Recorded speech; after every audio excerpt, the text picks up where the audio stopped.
Let's talk about a feeling a lot of us have, but maybe, don't really admit out loud. It's that secret dread you feel when guests are on their way, even when they're people you genuinely love.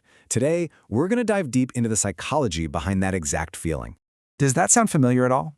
That little knot in your stomach, that tightness in your chest when a friend texts, "Hey, be there in 10." If you've ever felt that, you are not alone. Not by a long shot. It's a surprisingly common experience, and there's some really fascinating reasons why it happens. Okay, so let's start by just unpacking that guest feeling. It's this really weird internal conflict, right? You feel like you're being pulled in two totally different directions when someone wants to come over. I mean, on the outside, you're smiling, you're saying all the right things like, "Of course, come on by, can't wait to see you." But inside, yeah, there's this little voice whispering, "Well, there goes my peace and quiet." And it's that exact gap between what we feel we should say and our deep-seated need for quiet that we're really talking about here. And let's get one thing crystal clear, because this is so important. This feeling has almost nothing to do with the actual person walking through your door. You can absolutely adore your friends and family and still feel this way. The conflict isn't about them. It's about your space and what your home really represents to you. And that leads us right into this next big idea. For a lot of us, our home isn't just a place with a roof and walls. It's a sanctuary. It's the one and only place in the entire world where the mask can finally come off. Just think about that for a second.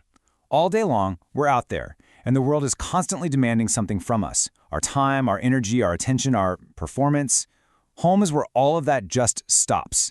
It's where you can finally take a deep breath, and the world isn't asking for anything in return. It's a space of pure, undemanding rest. So what happens when a guest enters? Even if it's your best friend, someone you love, something fundamental shifts. The energy changes. The quiet is broken. It's not that they've done anything wrong. Not at all. But their mere presence changes the very nature of the space. Your sanctuary has been, in a small but very real way, disturbed. All right, so now let's get into the nitty-gritty psychology of it. Why does this little disturbance feel so significant? What is actually going on inside our heads? Well, there's actually a term for this: territorial comfort. See, your home is a space where everything is predictable. You're in charge of the thermostat, the music, what's on TV, everything. This control isn't about being a control freak, it's about having a place where your brain doesn't have to constantly process new things. It's your emotional reset button. I think a perfect way to picture this is to think of a guest as a pebble being dropped into a perfectly calm pond. Nothing bad has happened, not at all. But those little ripples, they change the entire dynamic of the water. Everything is just different now. And this all builds into something we can call the performance cycle. Out in the world, we're always on. We're performing our roles, being socially aware, managing how people see us. It's exhausting. Our home is our recovery zone from all that. But the second a guest arrives, whoops, that performance mask has to go right back on. Suddenly you're a host, and being a good host takes effort. This is exactly what's happening on the inside. You might be having a genuinely great time, laughing and catching up, but that social battery of yours is just quietly draining in the background. Hosting requires this constant, low-level emotional effort that you just don't have to put out when you're by yourself. And for some of us, this can go even deeper. If having guests over when you were a kid was a source of stress, maybe a lot of cleaning, pressure to be perfect, or even arguments, your adult brain might automatically connect having visitors with that old, lingering tension.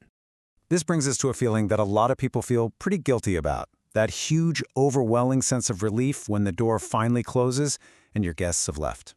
You have to understand, that feeling of relief isn't rude. It's not a reflection on your friends, and it absolutely does not make you an antisocial person. It's simply a biological signal.